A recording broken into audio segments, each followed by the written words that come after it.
আসসালামু আলাইকুম দর্শক, আমার পাশে যে গাছটি দেখতে পাচ্ছেন এটা 12 মাসি ভিয়েতনামি গামলেস জাতের কাঁঠাল।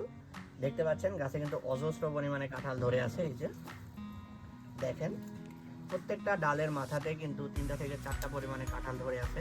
এটা কিন্তু গামলেস জাত, মানে কাটলে কোনো আঠা থাকবে না। এটা তো সেই জাতের কাঁঠাল, আমাদের মাতৃচারা। এবং গাছটাতে দেখেন কি পরিমাণে ফল, এই পাশে দেখায়, এগুলো কিন্তু বেশিরভাগই ম্যাচিউর হয়ে গেছে। আসলে 12 মাসি কথাটা কি, এই যে দেখেন ছোট, মাঝারি এবং আরেকটু বেশি বড়, আর এই যে একদম ফুললি বড় হয়ে যাচ্ছে। তো 12 মাসি হচ্ছে অল টাইম ধরবে, এটা সবসময় গাছে ফল ধরে থাকে।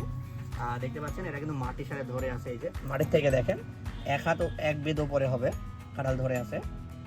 এরকম চারা কিন্তু আমাদের স্টকে রয়েছে, এই জাতের চারা মুচি সহ আছে, মুচি বাদেও রয়েছে। যারা 12 মাসি গামলেস জাতের কাঁঠালের চারা নিতে চাচ্ছেন তারা কিন্তু আমাদের সাথে যোগাযোগ করতে পারে।